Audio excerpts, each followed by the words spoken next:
Hi, and welcome to In Good Company, where each week we talk to good people doing great things and celebrate the beauty of connection by word of mouth. I'm your host, Davinia Roberts, and on today's episode, I'm chatting with Bella Chavez, an interdisciplinary visual artist with a day job in production. Bella is from my own circle. I met her halfway around the world in 2025 at the Yayoi Kusama Museum in Japan. That's what this show is really about, staying open enough that connection can find you anywhere. Today, we talk about making art from post-consumer materials, learning to navigate the space between sustaining your life and maintaining your art practice, and what it means to sit with grief 5 years after losing someone. At the end of each episode, our guest passes the mic to someone in their own circle, welcoming you into this growing web of friends of friends. Thanks for joining. If you're here, you're in good company. Thank you for being, Thank you for being here. We're here with Bella Chavez. It's an incredible story and how we actually met. So I'm really excited to share that with you guys. But I'll tell you that Mia is a visual artist with a day job in production, That's which I right. love that framing of what it is that she does. And so we met, it was last summer, July, June, one of the two. One of the two, yeah. So in June, I was in Japan with doing some solo travel and meeting my friend Fuki and her family out there. And we were in the Yayoi Museum. And my friend Fuki and I were just like sitting on, I think, the cloud sculptures. Yeah. Because that place is so beautiful. I love it so much. And we're just sitting there. We're like, art, beautiful story. And then here you come bopping around with like, did you have grape earrings? I had grape earrings on, yeah. So with like grape earrings and like maybe a tangerine hat. So just here comes this like little like fruit wearing, smiling person. And that's how we connected. So I just think it's cool that no matter where you are in the world, you can make a connection with somebody. So what brought you to Japan? I went on a trip to Japan with my family, and the whole trip was just everything that the family wanted to do, which is fine. But I was determined. I was like, this is the one thing I want to do. Yes. I just want to go to the Kusama Museum, fan. And it was a big argument. And I broke away. I just said, you know what? I'm going. Yeah. My brother and my cousin were my hostages. Yeah. And so they came with. And funny enough, on that wall that you guys were admiring, my brother, who was like a long time Kusama hater, was like, you know what? Yeah. This is pretty good. Yeah. Seeing it in person, it's like... It was like, that was the difference between seeing her work, who's like commercially available, versus like the deep cuts, you know, which I would say us fans are. And so for context, this museum does not allow photos. And I just refuse to accept that. Especially because these pieces were so incredible. And so when we had interacted with each other, I was like secretly like taking photos from like my side. Wow. So I was like lingering for a while. I was a decoy. I had no idea. Exactly. You were the distraction. She was a paid actress. Yeah. No, it was so beautiful. And there was a lot of pieces that like went into her early life too, which I really loved. Especially because I think they were explicit on like some floors, no photography at all. And those are the ones that I were like, I've never seen this. I want to remember this. But yeah, such a cool time. And so you were there with who from your family? With my cousin and on the trip itself, it was my mom, my sister, my aunt, my cousin, my other cousin, my brother, and then we met along with my other aunt, uncle, and cousin along the trip. Yeah. So have you guys done a big family trip like that to like another country? We've gone to Mexico pretty in bulk, but going to a different continent, that was a whole other level of chaos. I had to learn how to say I'm sorry for him in Japanese, and I used it a couple times. You have to find the key phrases that are going to get you through. I'm self-aware of who my family is. Said love and kindness. So you guys, how long were you there? We were there for about a month. Yeah. My family feels strongly that anything less than 2 weeks is not really a trip. So we went out there, and my little sister, she's in like a travel club. Amazing. So yeah, they went out there for like the first week, and then we met them, caught up. We allowed ourselves to settle in for the first couple of days. So when everyone else is getting back on the flight to come home, we were like, all right, now we're going to go to Disneyland, and so we were able to make a couple of stops while we were there. Yeah, that museum was also really far, kind of out of the way. So you knew that people that were showing up there were really showing up with intention to be a fan and of Kusama's work. They were not taking walk-ins. Yeah, you had to buy a ticket. So hot tip, if you want to see it, you need to buy a ticket. It's like a solid 48 hours at least in advance. And also make friends in museums, because at the end we were able to like we take photos for us. Okay, yes, exactly. You know, those photos eventually made it on my hinge. So we'll add the photos. I think we took them in the same spot too. We're filming this in LA.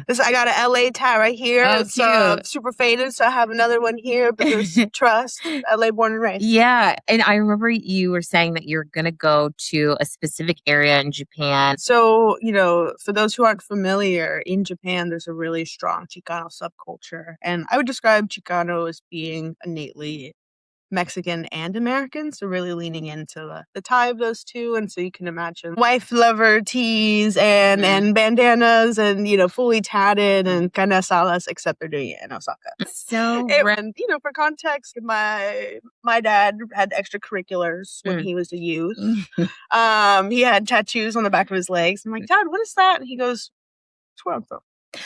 Old English lettering. You can put two together. But, you know, this all felt really familiar and also very authentic. And I think being Mexican in the United States, even in LA in 2026, it's hard to feel the love sometimes. You know what I mean? Because a lot of it feels like extortion. You know, it feels like for profit. It feels like, I don't know. So I think to really be able to explore this new space and it truly feel like cultural appreciation instead of appropriation, because there was like they were giving credit where it was due and also making alterations in ways that felt true to them. So that was really sick. I'm forgetting the name of the store itself off the top of my head. Yeah, I was really curious about how that felt, seeing a culture on the other side of, you know, the world reflecting Mexican culture. And if there were like positive feelings. So I love that you could see that it was like authentically reflecting the experience. It was especially cathartic considering at this time, LA was like literally a war zone with our governor like deploying, you know, or not, you know, it was the mayor, it was, you know, whatever. Someone was with us and it was not cool. And so this was July 2025 is when we were there. Yeah. And so it was really hard to even kind of like, it felt very privileged to be able to walk away from LA. Oh, absolutely. In that moment, it was really like, well, how do okay, this trip has been planned for months, but also like my city is like going, but also like, what can I do? But also like, what can't we do? You know what I mean? You're like, yeah, it was really conflicting. I think for a lot of people all over, it was very conflicting, not to diminish what was happening in LA. But yeah, I do think that feeling of, should I be able to celebrate and travel and experience something and shut my brain off for a minute? I think we all need to be able to do that in order to continue to move forward through some of the chaotic stuff. I think that it was definitely a lesson in, one, acknowledging self's privilege, and also I think taking a moment to acknowledge that in order to maintain longevity, there is an element of sustainability that also has to be established with self. So is the rest of your family engaged in the arts or interested in the arts? That's a good question. I would say it's kind of a mixed bag. My mom likes that we like it. And if you like ask a lot of times, like maybe come to, you know, see something with you. But I would say my siblings are definitely more artistically inclined. My brother graduated with a film degree from Monterey Bay. I would say he likes to have a little bit more fun with things than I do. He's kind of able to like doodle and sketch and have fun with things a bit looser. Yeah, whereas I'm like 12-hour drawing of a plant or nothing, and I'm like, okay, chill, like it's not that serious. Well, because I was curious. I know that you started, like, you were exposed to a lot of different art experiences, art programs at a young age. I think that you coined it the LA nonprofit circuit. Yeah. And so can you tell us a little bit about, I mean, I think it might be interesting if people are looking for some opportunities, if they still do exist. Can you tell us about some of the things that you were exposed to when you were younger? I think when you ask about my mom, like, what's her relationship with my art and stuff, and I'm like, I just think that she's happy I'm into something. And so as a kid, she was just like, you're going to be good at something and you're going to like something. So she put me into everything. I was in roller derby in the first grade. I did, the tap dance, hip hop, ballet, soccer, all the full nine. Video coming.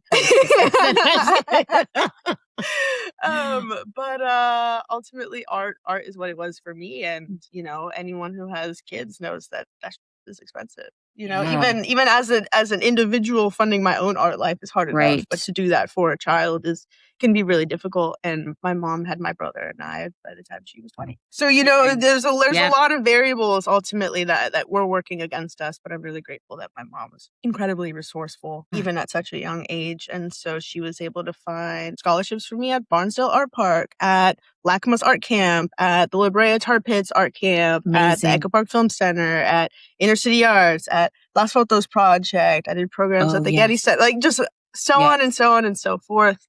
And so I didn't even realize it at the time, but being, my mom grew up in LA as well.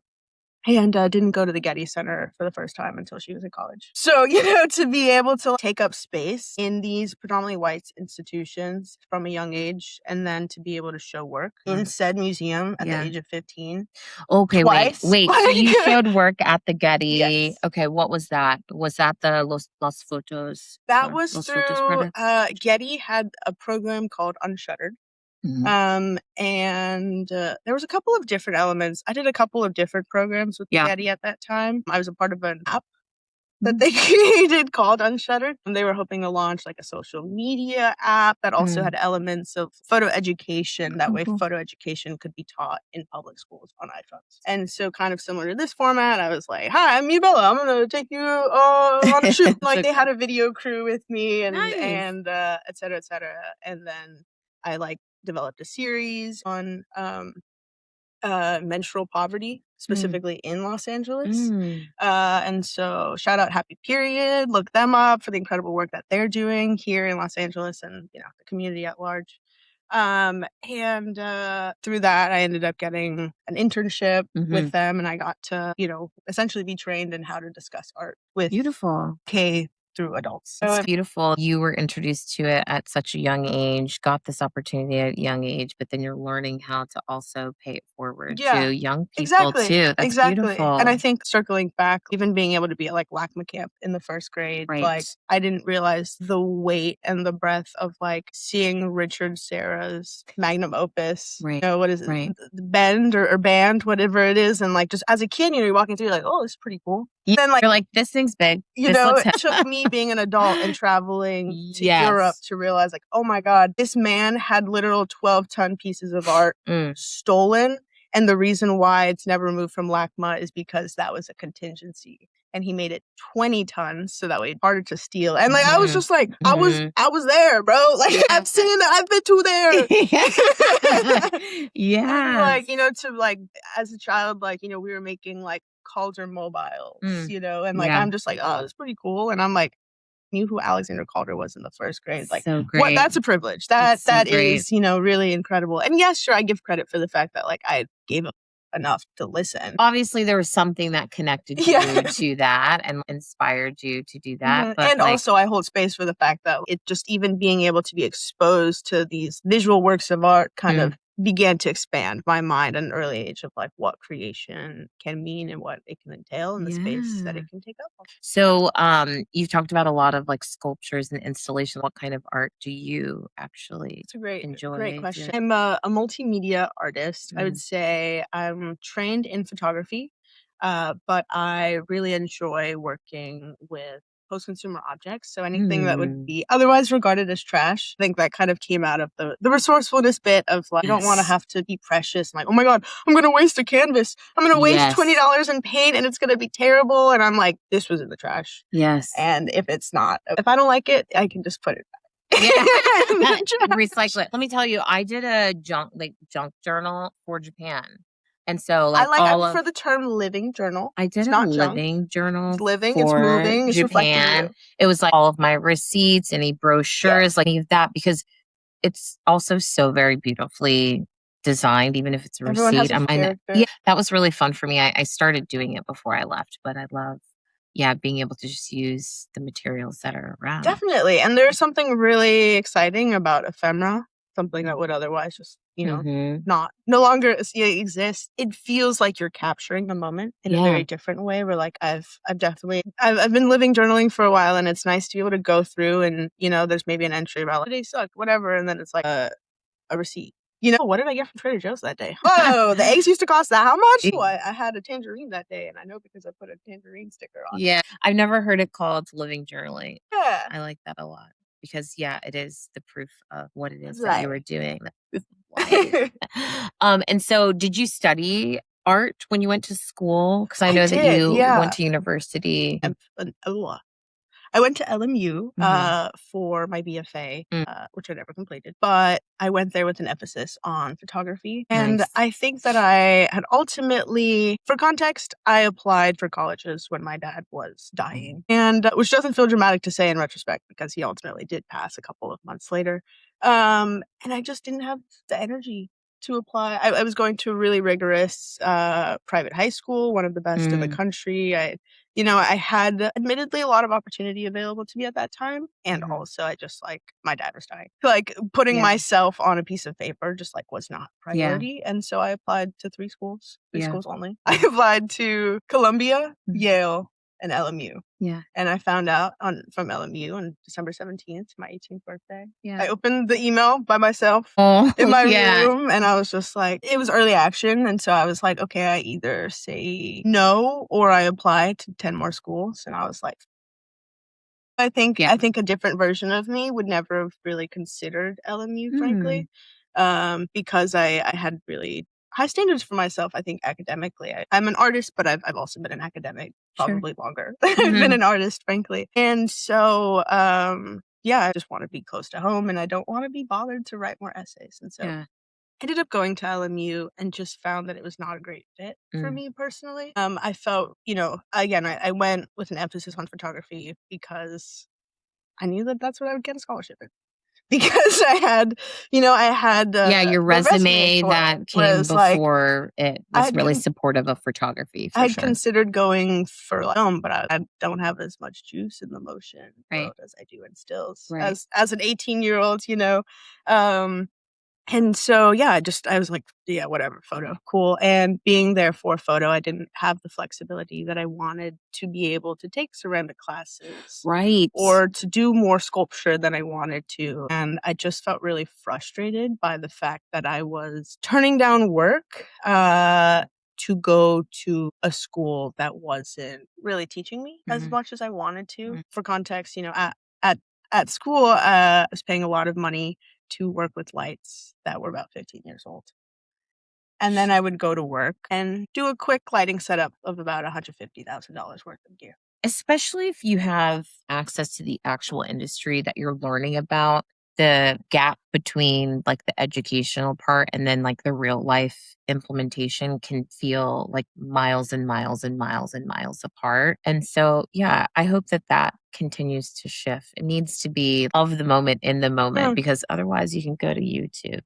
Really, you know what I mean? Put some of that value back in higher education so people feel like they're getting what they need. It's funny that you mentioned YouTube because and I seldom tell this story because I feel like I don't want it to come off a certain way. Sure. But the reality is the needle that broke the camel's back. It's laughable. I can't help but laugh. I was at LMU already kind of doubting whether I really wanted to be there. Yeah. It was so much money. I was turning down work and I was unhappy ultimately. My dad had just passed. I was what am I doing? I go to my photo class that I did not want to go to, and I get an assignment that I helped to write with the Getty. Oh, funny. In high school. Funny. You're like, okay, well. Yeah, and I kept my do mouth I even shut, have to? Oh, really? And I was just like, I still have to do the assignment. Can I get can I just audit this and get an automatic A? I wrote your curriculum, prof. I wrote your curriculum. Like, we're going to do this Getty assignment, blah. And I was just like, no way. I can't believe you didn't say anything. That says more about you as me. I would have been like, excuse me. Can I talk to you for a second? I think also what was unique that I read very quickly in joining LMU was, and maybe it was just unique to my year, my cadre of peers. There was a group of people that felt that I was a commercial artist and perhaps a sellout for, wanting to sustain myself where I could. And I just think that already having opportunities and knowing things, I think that people were kind of already like, her again, and so I just kind of like, it just didn't really feel worth my time or energy to be like, actually, like, I just chose to show with my actions. Like, I'm out. My photo dean was like, right. Do you ever think about going back? Not to school, LMU. not to LMU, but just in general, like going back, and would you study photography? I think about it a lot, and I would never study photography. Maybe wouldn't even take a photo class.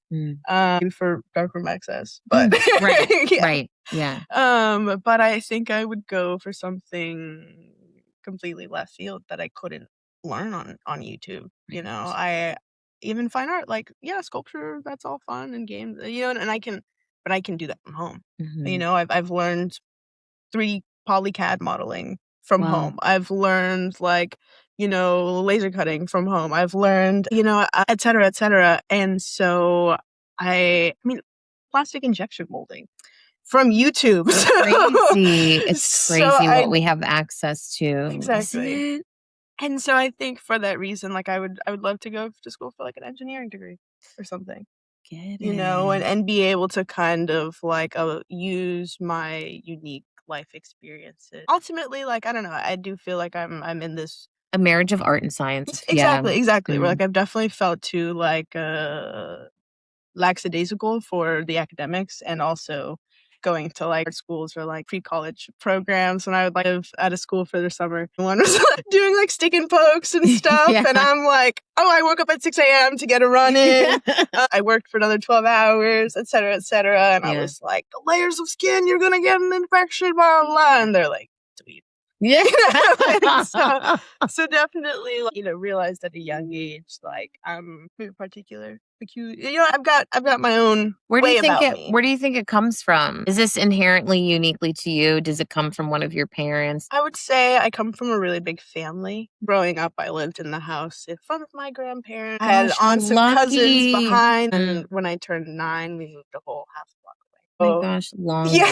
Yeah, exactly. Even now as an adult, I live a mile from my mom and I live 2 miles from my grandma. So I'm able to bike to either of them, really. Yeah.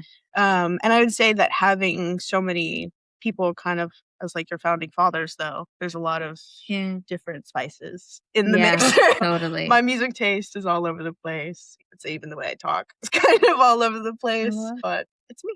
Yeah. We talked about college a little bit. And when you think about what you believed in your early career, whether that was like you when you were working in college and the version of you now, like what's a career belief that is demystified for you or that has changed for you? An early career belief versus now? That's a great question. I thought, and it feels really ridiculous to say now in retrospect, but like, I think from a young age, I knew that my dream was to have a really fabulous interdisciplinary art studio. I want an art studio that has a darkroom, that has a woodworking studio, that has, a photo studio, and also a printmaking studio, and a spectrum of mediums. Yes, so I want you can dabble. $30,000 injection molding machine. That's what I want. And so I think I was just, okay, well, maybe if I just sell my soul for like 50 years, save a cute little milli, I can have this really fabulous toy and then just like play with it for like the next 15 years before I die. And then I just like woke up one day, I think, a couple of years into selling my soul. And and surviving. Let's just I appreciate selling your soul. It's we all have to live, and we live in a capitalist society, and so it makes it harder for people to do things entrepreneurial. And so I get it because I've also been there. So yes, it is just surviving. That dance of I have a really strong sense of social justice, and so growing up, I'm well, I don't really like what I'm seeing, and there's a bit of are you Marcus Garvey? Are you W.B. Du Bois? Are you working within the system to dismantle it or working outside of it? Yes. And I think for a really long time, I thought I could work within it. Yes. Maybe part of me still holds a bit of that truth, but it's an ever-changing understanding of that truth. Yes. Especially as the world around us evolves. Mm-hmm. I was saying to a friend of mine, because we've had this conversation for the last 2 decades, and thinking when you do work and, inside of a system that doesn't necessarily feel authentic to you, there's a part of you that has to atrophy a little. You go dormant. I'm going to log on. I'm going to do what I need to do in order to give me agency resources and to do things that I know that will kind of make a difference. So I don't, you want to be Adam Sandler and Click. Yeah. That was my thing. I haven't seen that. What is that? I'm going to text that to myself. What is that? I feel like I've seen every Adam Sandler movie. I'm not joking. I'm texting myself This movie changed my life. I kid you not. I'm not the biggest Adam Sandler fan, and also this movie genuinely changed my life because he's in a job that he's unhappy with. He maybe is not content for whatever reason with his familial life, and he gets this magic universal remote at a Best Buy. Oh, I've seen the cover, and the cover is him like this. Yeah. And so he'll be in a moment, and he's his wife is blapping. He goes, skip. And he's at work, and he goes, skip. And he just skips. And then one day he wakes up, and he's old, and his family doesn't talk to him. Oh. And he doesn't realize, he's how did I get here? And then he rewinds to watch himself back, and he's just yeah, whatever. Yeah. Yeah. Not and living. he's not an active participant in his own life. And he realizes that when he looks back on that. And then he's just I gotta get right. And so I think for me it was waking up and being I lived in the last 2 years of my life on autopilot. I didn't make an actual decision at any point. Sure. A job would come in and I would say yes. And then I would show up to that job. And then I would do the next one. And then, and then I had class, and then I would go to that, and they would tell me I had an assignment, so I would do it. Just going through the motions. Checking off boxes. Yeah. I was a hamster on a wheel. And so it just became a point in which I was I want to make decisions for myself. And so I think in that moment, that was a really big departure from a younger version of myself. And so, I think a younger version of me would have been really surprised that I took time away from school. Sure. Maybe a younger version of me would be surprised that I still haven't gone back. Maybe, you know what I mean? Right. And the level of importance of that to define who it is that you are. Yeah. And also I have no regrets because I didn't know then what I know now. Yeah. So, being able to hold those multiple truths. So I guess in short, my answer would be that I'm redefining what working within the system to dismantle it really looks like for myself. And also redefining what my joy looks like, because instead of thinking about it big picture, big picture, I want to be a baller. So let me sell my soul for 50 years. Shock. But ultimately it's okay, wait, hold on. If that is my goal, why don't I do that today? Yes. If my goal is to be happy, you know what? I'm gonna go get that matcha. Yes. If my goal is to, be making art when I'm 60, why don't I go to Art April today? Yes. I love it. It's so important. It's really cliche to say, these things aren't promised, but it's so true. It's just, if it's something that's in your heart and in your head, you've got to take these just small actions. That's the part that maybe feels overwhelming to a lot of people, is the big idea is so big. Yeah. But just do a step. Just start. Just go to the studio. Just do a little bit of work. Put the ideas down on paper. Do you have anyone in your life that's given you good advice on how to navigate the situation that you're in now, working in corporate and also doing your art too? Or was there somebody earlier in life that's done that? I would say it's not someone in my personal life that I know personally, but Rick Rubin has really been there for me. Okay. Did you read the Creative Act? Yeah. A million times. Oh, I haven't read it. It was on a certain streaming platform for a while, and so I would just kind of put that on the audiobook, and I would just be in my studio and literally would just listen to it start to finish a couple of times a week. So I'm in there now. Yeah, exactly. And so, like, I don't know, every time I listened to it or read it, I would get different bits, and I would feel like I would hear different things depending on what I needed to hear that's in very that real. moment. Yeah. And so, like, just I think a lot of overarching messages regarding like pedagogy and ethos around art have really stuck with me. But I think specifically seeing my day job as an extension of my practice has been such a game changer for my own like mental well-being. TBH, because being freelance in production is like can either like be really awesome or like god awful because there's no guarantee. There's been times when I won't work for 2 months. And then there will be times that I make a lot of money in 1 week. And so when it comes, you really have to take it. And what I've gotten from that is there will be times that I'll be saying yes to a bunch of jobs I don't want to do, for brands I don't like, for people that suck. And I say yes because it's a lot of money. And I'm like, okay, well, if I say yes to these awful jobs, then guess what? I can go and learn backstrap weaving in Guatemala from some native women. That sounds pretty sick. So amazing. Wait, so this is an actual example that you did go to Guatemala. Yes. I had a residency out there last summer. Sometimes I think being on set or engaging with my day job for a long period of time, it feels very much like a departure from the artistic side of me. Because frankly, when I'm at my day job, I become Adam Sandler with that remote in my hands, and I'm just like, so then I'm like, what am I doing? I'm working this job, but then also I hate life, and I'm not even making art because I'm here, so I can't even spend the money that I'm making. And what is happening? Reading this book and reframing my relationship with my source of income, frankly, and realizing, oh wait, this is something that enables my ability to go and weave. Absolutely. This is something that enables me to then take 3 days off a week and work on the things that I want to do. And so every moment that I'm engaging with this day job, I am, in a way, fulfilling my practice. Yes. I love this reframe. I mean, life is one big reframe. Let's be real. I think that the ability to be in places that don't necessarily feel like connected to who you are at your core, you learn so much about how to navigate those spaces. Because I think that there's an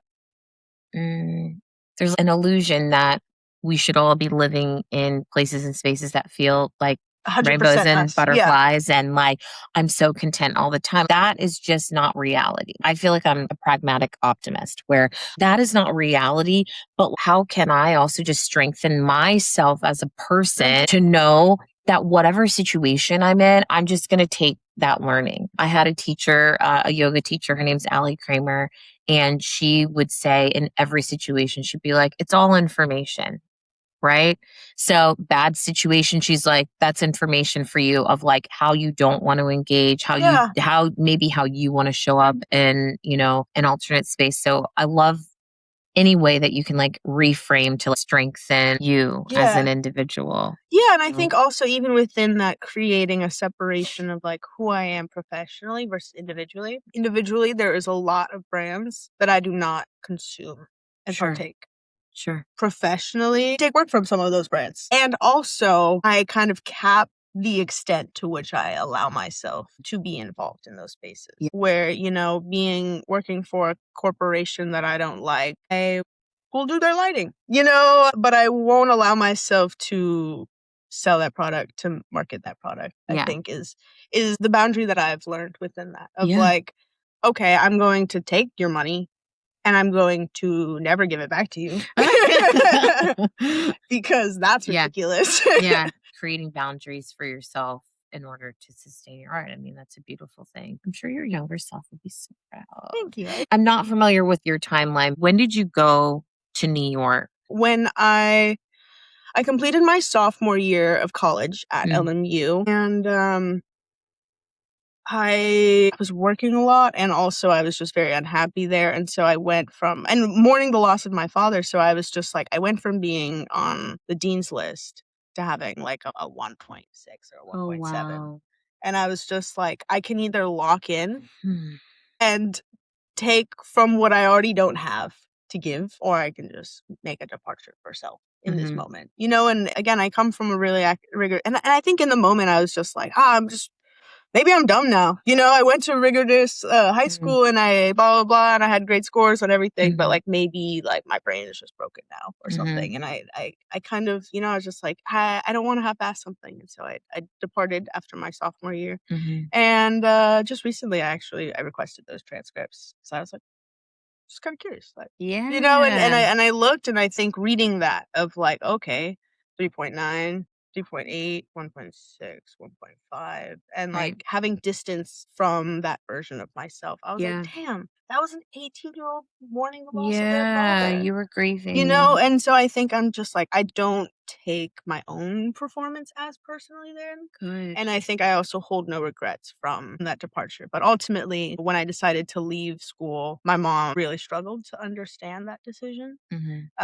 She, you know, was the first in our family to go to college. And even so, you know, she went to continuation high school and then went to LACC before transferring to a Cal State. And so for me to get as much, you know, as many scholarships as I did to go to a university, she was like, the fuck are you doing, bro? This is it. This is Especially your trajectory of, you know, she's doing art early and being so engaged. For her, like, I was like the smart one. You know what I mean? Like, from I've always loved reading. I've always, you know, been advanced in XYZ. And so she's just like, what are you doing, kid? You're like throwing it all away. And I'm like, no, I'm actually trying to maintain what I have left.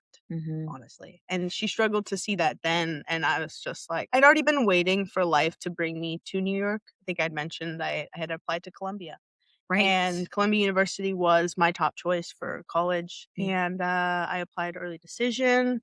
I didn't get it. And I almost threw away all my cameras. Oh. Because I was like, that's it. Like, it was all for nothing. I threw away 4 years of high school, like working, not going to parties, not enjoying anything. And I get no ROI and my life is over and that's it, you know? Yeah. And ultimately, like, if I'd gotten into that school, I wouldn't have been in LA when my dad had passed, you know? Oof, and chills in my body. And so like that alone, I wasn't meant to go there then. Sure. I would have graduated when, you know, they were fighting with pro-Palestinian students. And you know what I mean? Like, there's just a lot of instances in which I do feel that, like, rejection is protection. Yes. In certain You were, like, navigated in the space that you needed to be in, for sure. Exactly. But that being said, you know, when my dad did pass, and I was like, I don't have to worry about leaving and him passing because this has already occurred. Yeah. And so that enabled me the mental clarity, I would say, to step out, you know, and go to a different state, you know, and have that much less worry, I would say. And so, you know, when he did pass and I finished my sophomore year and was just like, I don't want New York to call. You know, I don't want to wait. I think I realized it was perhaps unrealistic to think like one day they were just going to be like, it's New York. We want you. Yeah. Come on down. It's your turn. So many of my peers at Nike were and are a lot older than myself. And being able to kind of hear perhaps some of their reflections of their experiences. Of like, I had a friend who was like 20 years older than me. And she was like, I want to go to New York. I own a home and I have a husband. And so like, that's just not realistic for me. And, you know, they were just saying like, that just wasn't realistic for them. And so for me, I realized this was kind of as best of an opportunity as I was going to get to take a chance on myself. Yes, absolutely. And so I just decided to stop waiting for New York to call, and I just showed up. And I had saved up, you know, because I was working throughout all of college, and I was not spending a dollar of it. And so I had saved up $18,000. Amazing. And I was just like, self-funded residency is what I had called it. Yes. And I was like, okay, the way I broke it down is I was like, I could probably afford like 6 months of time. And if I make more money in between, I can fluff it. You know what I mean? Right. We'll figure it out as we go. And so I went with 6 months of shmoney's, and I stayed for 2 years. Yeah. Because I would get a solo show, and then that would pay for a month of rent, and then I would, maybe get a nice couple of days here in LA, so I'd fly back, pay my rent, go back to New York for a month, and it was just like a lot of that. And so I think after year 2, I just realized like I miss my family. And there's a bit of FOMO of like watching my little sister grow up and my grandparents get older, and I realized my priorities at the moment were being with family. New York is a really funny place, and anytime anyone who is not from there moves there, I like to know their circumstances, because New York, you either go and it's like doors open, doors open, doors open, or New York is like kind of really just like shakes you, and it's like, you're gonna stay, you're gonna do it, are you gonna make it? Did you have either one of those experiences? For sure. I think that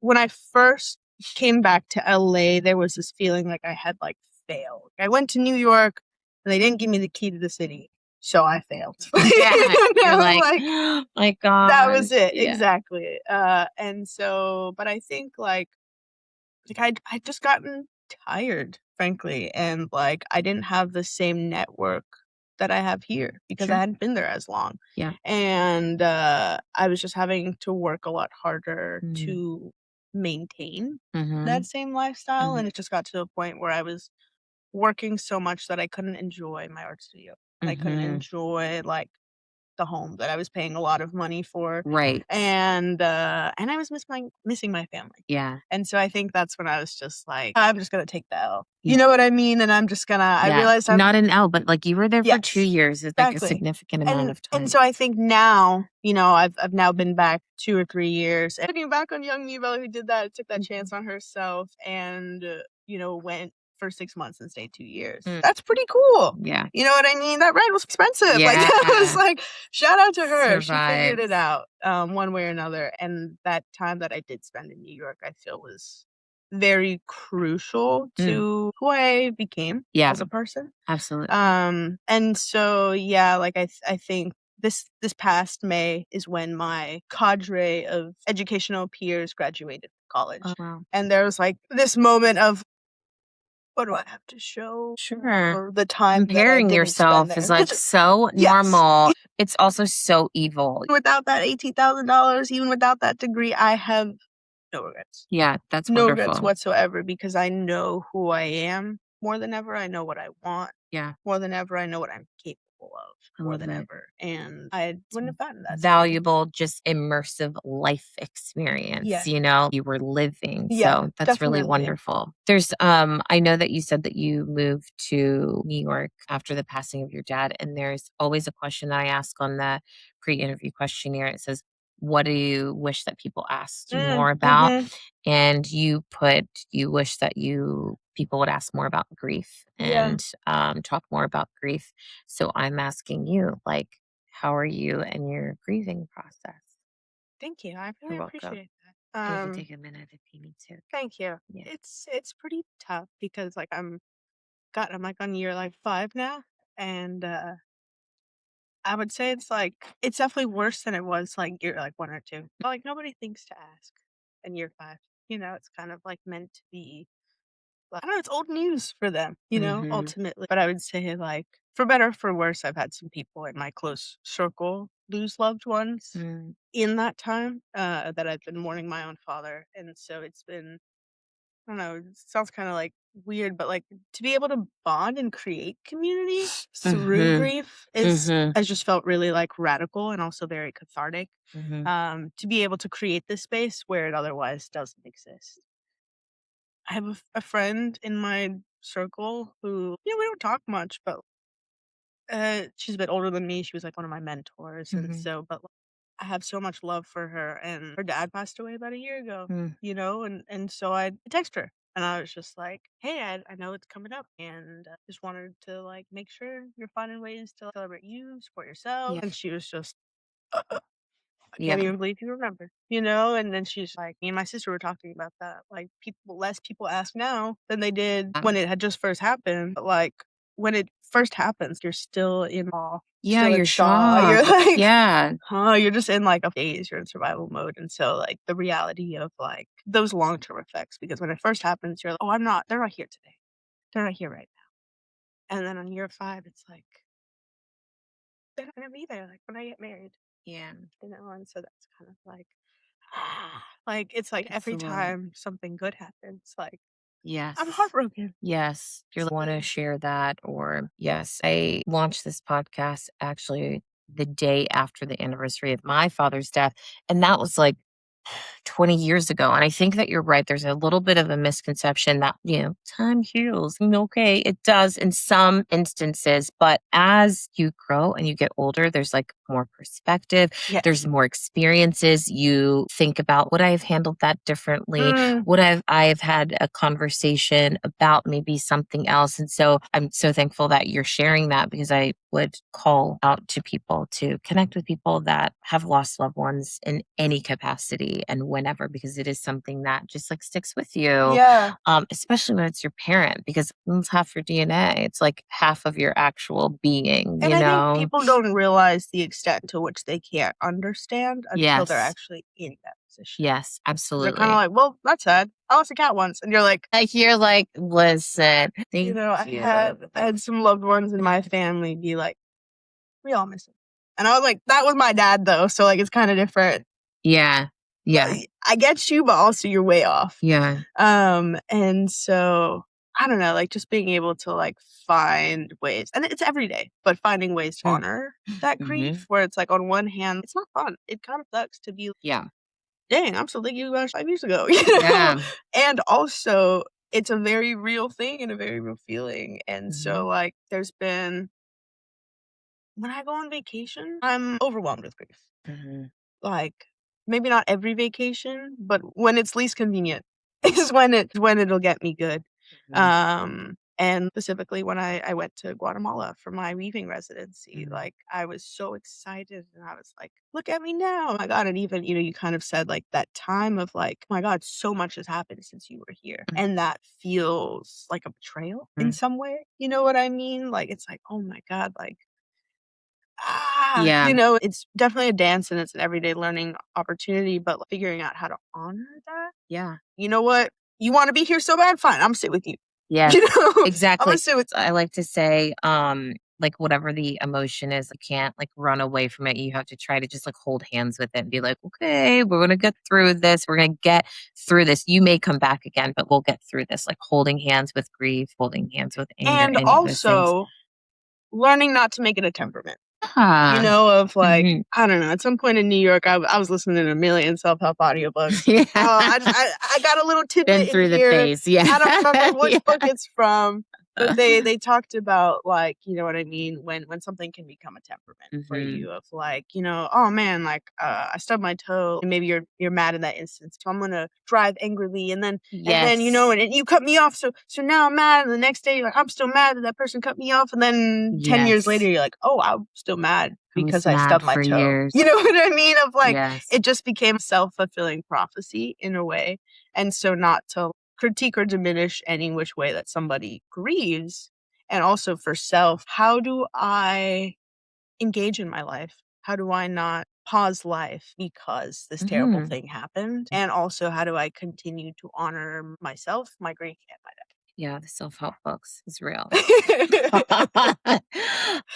So do you find that you use any of this in any of your artwork, in collaging, processing? Do you use this emotion in any of the work that you do? Yeah, for sure. I think that there is still ways in which I'm exploring that visually. I remember when I was in college and my dad, had just passed away, and I remember having a candid conversation with one of my deans about my grieving process, and she's like, you can turn it into some good art. I was just like, teachers, like I get what you mean, and also like you're insane. Yeah, exactly. You're like, okay, not now, lady, like not now. This is not the way. This is not what I'm trying to communicate. And I think in the bit of self-help books, I think about like Letters to a Young Poet, and they talk about like, don't start with the big things when you're trying to just explain concepts. Like, start with the smaller things. You know what I mean? Trying to like convey love or grief in this instance in like a painting or whatever, like it can almost seem forced. You know what I mean? How can you explain something so and so? I think maybe part of me is frankly even still digesting what happened and figuring out, you know, what does that look like for me in my life? And then what does that look like in my art? I think I was curious, you talked about like education and where you could see like where you were and then that kind of like drop off. If, at that time too, you could see your artwork and then you see like a shift in some way because of what it is that you were working through. I think Not necessarily like get a canvas, get it. No, for sure. I get what you're saying. I think that, funny enough, I think that my photos changed a lot. Interesting. Because I stopped aiming for being a commercial photographer because I had photos of my dad chilling in the house, and those are my favorite photos that I ever taken in my life. I would love to see A that. photo with you in a cute outfit really is irrelevant to me ever. And like trying to sell a photo of this shoe, like it's never ever going to compare, you know? And frankly, there's plenty of people out there already who can take that photo of that shoe and sell that shoe. Yeah. So there's no reason why I need to be the one to do that. And at this point in my life, I'm trying to focus on things that only I can do and contribute to the greater community, if you will. And so like being able to work on like really complex collages that like break my brain and will never have perhaps the commercial potential, you know what I mean, that like an Instagram photo would. And also like it is that much more meaningful to my practice and even just like my day-to-day energy because I'm engaging in something that only I can do and that feels like it gives it value. That's beautiful.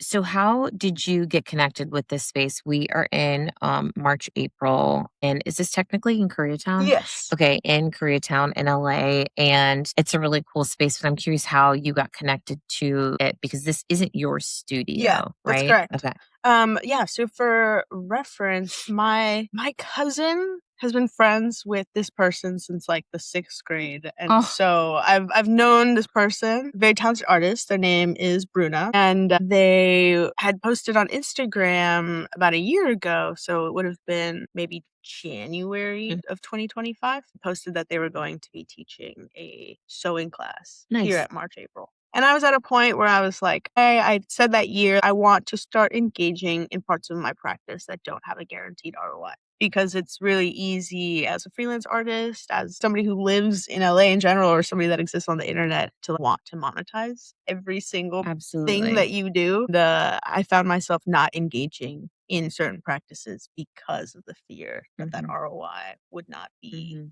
worth my while. And I was just like, I want to learn how to weave. I want to learn how to sew. I really liked making friendship bracelets as a adding kid. value to yourself instead of monetizing the value. Exactly. Yeah. And so they were going to teach this sewing class, and I think that this would be great accountability for myself because money motivates me. So if I spend money on this class, this multi-week course, I'm going to go every week. Yeah. And I'm going to want to go in between so I can make money, et cetera, et cetera. And so it started out with me taking one class. And then after that, we're going to be doing a jewelry making course. And I was like, I'm going to do that too. And then after that, they were like, we're going to be doing a weaving class. And I was like, yeah. Sure. Meaning me too. Yeah, exactly. I was like, see you there. Yeah. And so, it kept me coming back for like a million reasons where like, one, I was able to continue learning outside of the parameters of like an institution or a university. And also building community. Yes. It's really hard to make friends in general. And also as a young person, as a person in LA, and like you know what I mean? I work with a lot of people who are older than me. So it's kind of hard to be like, so do you want to come watch Perfect Match with me? And they're like, I have a kid. No. So how about that Hannah Montana Forever reunion? And they're like, you disgust me. They're like, wait. literally trying to even giving myself permission to like engage in like denial activities. I'm like, I'm 24, man. let me go do some silly stuff. I'm trying to take myself less seriously. That's great. But so just being able to like have that accountability and also the opportunity to make friends. Yeah, I don't know. It just felt really great to kind of be a part of something outside of myself. I would say that this space, and for context, I've got my own personal art studio 7 minutes away. And since getting this residency here, which has enabled me to have keys to the space and 24/7 access, I maybe go to my studio like once a month. It's in storage right now. And because it's just like, I enjoy body doubling. You'll come here and someone else will probably show up. Even if, you don't interact much, it's just like nice to share space with someone. Yeah. Perhaps it's like watching a show with somebody. It's like, we don't actually talk, but we're next to each other. That's great. Exactly. Or like seeing their process. Yes, because you'll see, a couple of us have works in progress laid throughout the studio. And so like, even if I haven't seen you since I've been here, I am seeing the progress on your piece and I see signs of life, and that encourages me to further engage in my own practice. Yeah. So is this considered a studio collective? Yeah, so this is a worker-owned co-op workspace. And so there's different elements. People could pay for a day pass and just come kind of electively, or you could sign up for like a pack of 10. Or, I want extra access, so I'm going to pay for 24/7 access, et cetera, et cetera. So definitely like pay what you choose. Yeah. Or, pick your own adventure, if you will. But yeah, this place is going to be shutting its doors in June. And it's a bummer. It's really a bummer. I would say it feels like a loss to the community. It feels like a loss to LA, in a place that is ever changing and also becoming more and more artificial. I would say it feels like this is exactly what we need. We don't need another Starbucks. We don't need another Raising Cane's. Not the Raising Cane's. I'm like, they're everywhere. Black Rock, when did you buy them? Tell me. And so, I don't know. It feels, I think it hurts more as an LA native a little bit, because it feels like just this sense of community is what I felt growing up. And it being threatened at this moment feels like a very personal and obvious attack. You know what I mean? Where you can't have anything. This is how I feel about it. Like, it's kind of one thing to be like, well, it faded before. And it's like, okay, but it's here now and you're still not allowing it to be. Why is that? Right. We can get into a little bit of what you're doing next for in support of March, April. What do you think people should know about this space?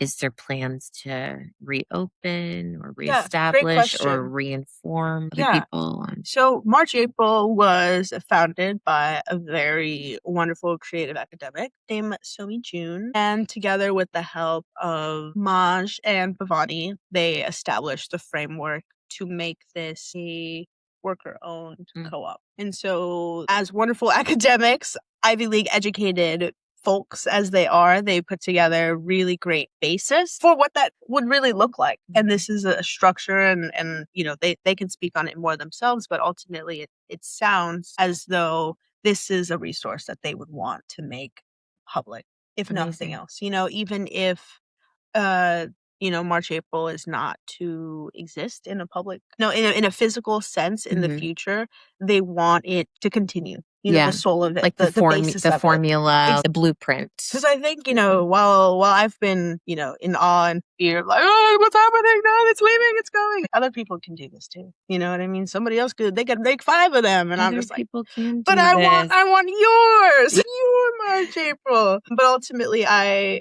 was not the one handling day-to-day logistics, and they are. I think these kinds of spaces are so important to give people a place to connect. In the corporate world, they were trying to take over the term third spaces. Starbucks is not a third space, right? Like they were trying to take over the third spaces, but I mean, these are the types of spaces that really define that word. For me, it feels like a lesson in what gatekeeping looks like in practice as well. Because again, as an Angelino who has seen a lot of things that I love get ruined one way or another by, I did feel a sense of protectiveness for March, April, of like, dang, if one TikToker comes in, it's gonna ruin it. And the unfortunate reality is now we're shuttering our doors. A lack of people coming in and spending that money. I think it's definitely made me reflective of like how I can actively be a supporter of the businesses and spaces that I love instead of waiting till the last minute. For me, it's kind of like, I wish I had known, but like how, but Right. As somebody who loves the space, who's somebody who cares about so many, like I wish that there was something more I could have done.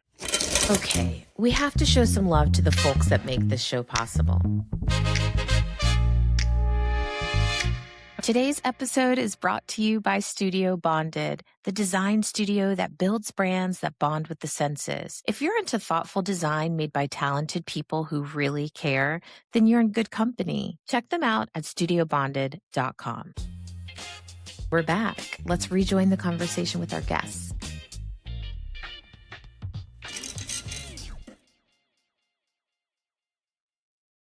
But, here we are. And in the meantime, we're going to do all we can to support the space, to support the vision. March April is going to live on as a community, regardless. That Instagram will still be active. And, there's the possibility, and they've said it themselves, that like after a couple of months of rest, maybe they'll wake up and say, all right, that was fun. Let's do it again. Yeah. Either way, I'm really excited to see what comes of not only of March, April, but also just like the friends that I've made along the way who have, participated in the soul of March, April. I'm really excited to see what Maj, what Pavani, what Somi do, frankly, when they're not looking out for us.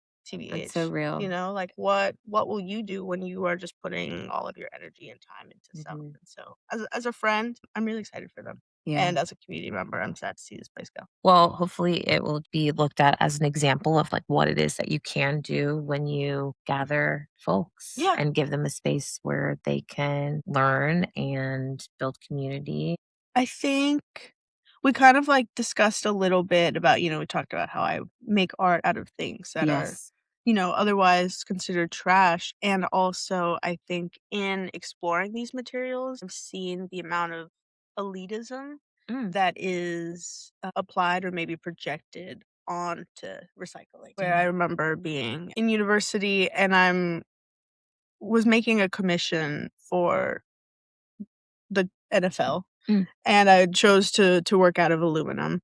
And so I was, free aluminum, I'm going to the recycling bins. It's already pre-sorted, bada bing, bada boom.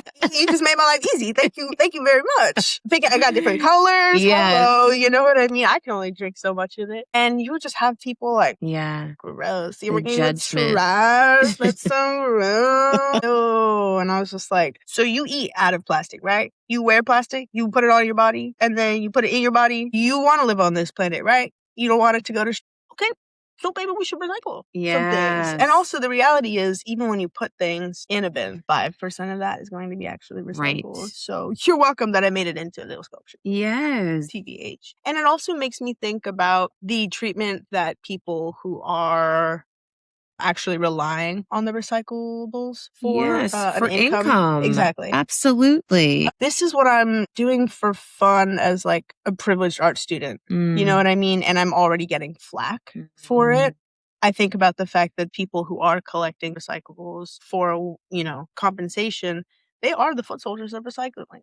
You know what I mean? They're doing more for, grassroots recycling than our own mayor is, than our own governor, than our own president is doing. And so I think for them to not have, even basic respect, the world, and I don't feel dramatic in saying this, it does the world a disservice. I think that comparison is really interesting because it is a way of means, and I love process in general. And I remember living in New York and living in LA, and like the systems in which people are collecting recycling, and it's so genius, balanced, like the whole thing. This is not something that's willy-nilly. Yeah. It's like it is they have rigs. Exactly. It is strategy. thought out. There is like split up between multiple people.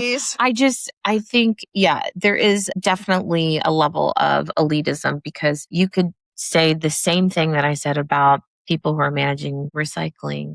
You could apply that to any other industry, systems, rules, teams, Tories. And so it's really unfortunate that the people that are doing that are really helping.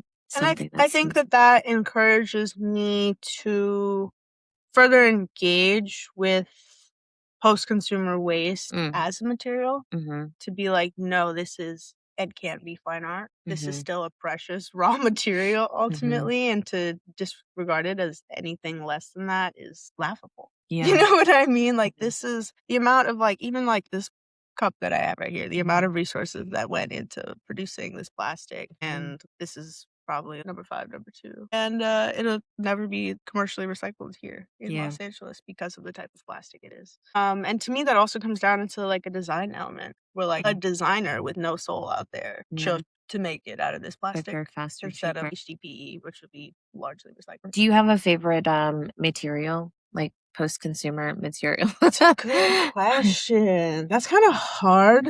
Whether it's the most accessible, or because of the flexibility, or because of like array of color, texture. This is really specific, but I'm gonna say either number 2 plastic, which is high density polyethylene,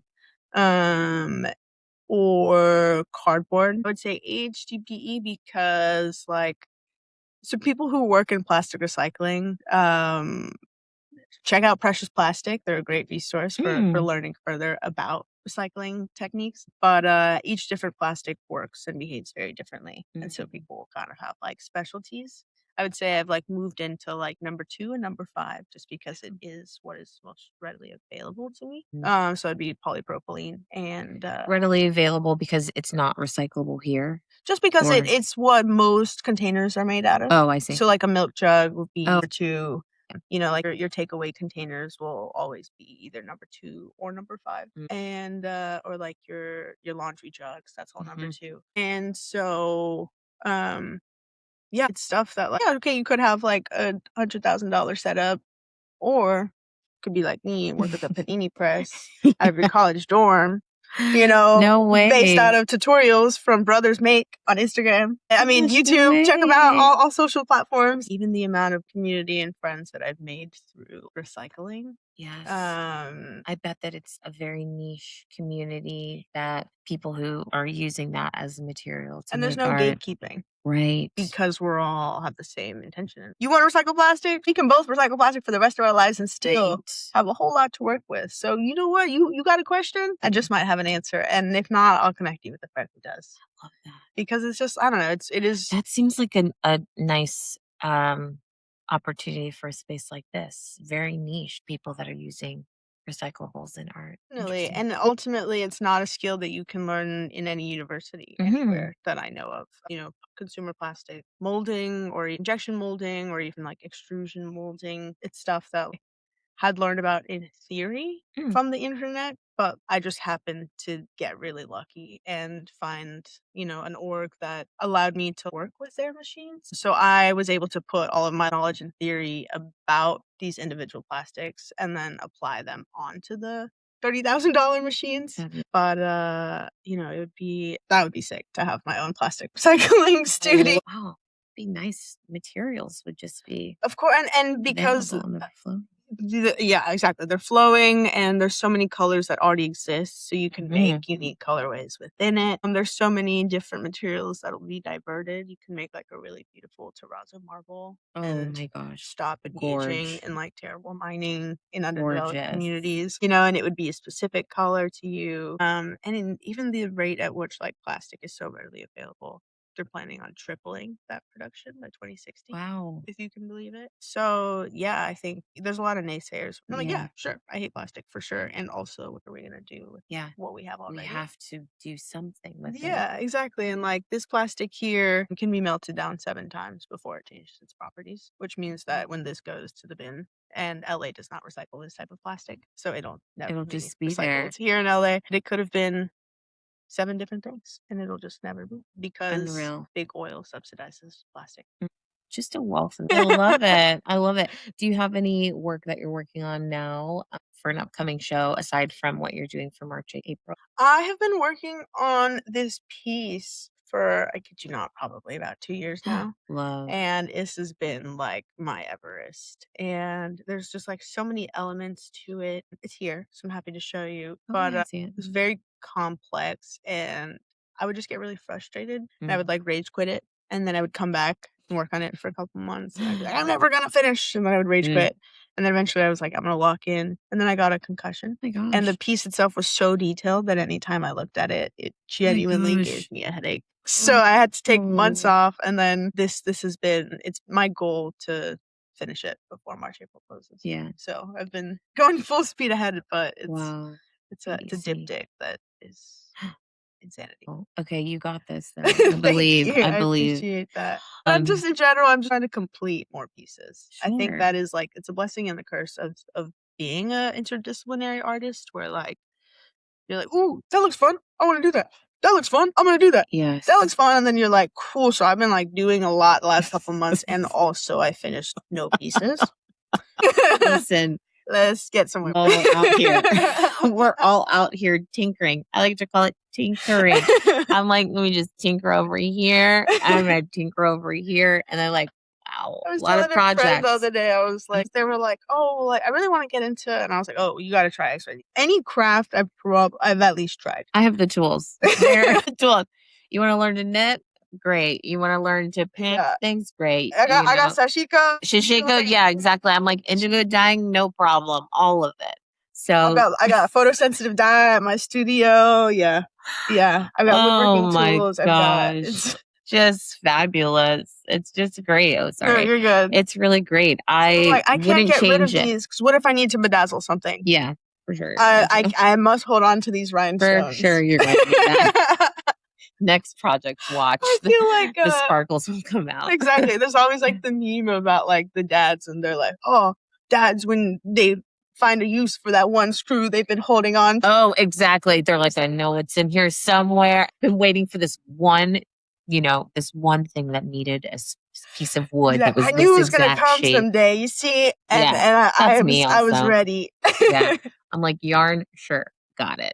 Trim, got it. Fabric, got it. The second I get rid of it, I'm going to need it. So I'll just hold on to it. Amazing. Well, I'm excited for you to work through that piece. Deadlines are nice sometimes. Yes, for sure. So self-imposed deadlines are great because you can move through. Okay, so we are at the end of the podcast, and I always ask the final 3 questions. Are you ready? Okay. So the first question, who are you and what do you do? My name is Mia Bella Chavez, and I am an interdisciplinary visual artist with a day job in production. Okay, what do you need? What do I need? I need more people in my professional life to take a chance and give me the opportunity to show and display the skills that I know that I have. I've had the privilege to work behind the scenes and be in the room where it happens since I was about 15. So I know a lot of recipes, but I haven't been able to cook. I would love to just be able to get in there and show the world what I'm ready and willing and able to do in a creative sense. And nice. I think I'm tired of being a maid of honor. Yeah. But what in what industry specifically? Because you're an artist, but also you work in production. Is it either one of those, or like what industry do you want question. I think, to be the chef? And what I was trying to allude to earlier with like, my master of none analogy is I think that, some people could look at my resume and be like, okay, wait, you're an artist.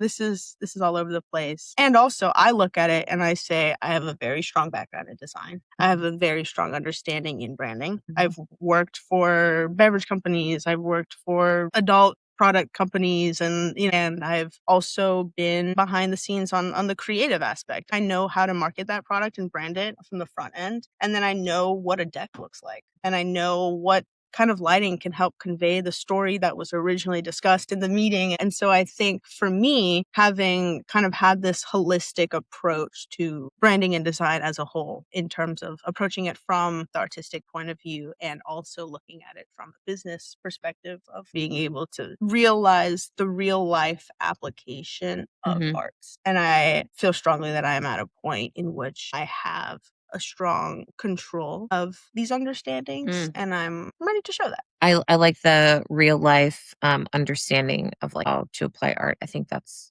how you said. I might have inverted a few words. I'm 24 right now. I've got a lot of experience under my belt because I came out of the womb ready to work. And for that reason, I feel strongly that I have a leg up on my peers who are maybe just now thinking about internships, and not that there's any shade or, hate in that. Yeah. But ultimately this is where I am, and I'm ready to play with the big dog. What do you need? What do I need? I need someone in my professional world to see the multiverse and multitude of skills that I have to offer. I've felt really boxed in and seen as either just an artist or just somebody who does lighting and works in production or production manager, or somebody who just does branding and marketing. And I feel really strongly that I'm in a point in which I'm able to leverage and use these skills together. I'm gonna orchestrate her. She's gonna yoke all those things together and give you that Gen Z perspective. Exactly. I love.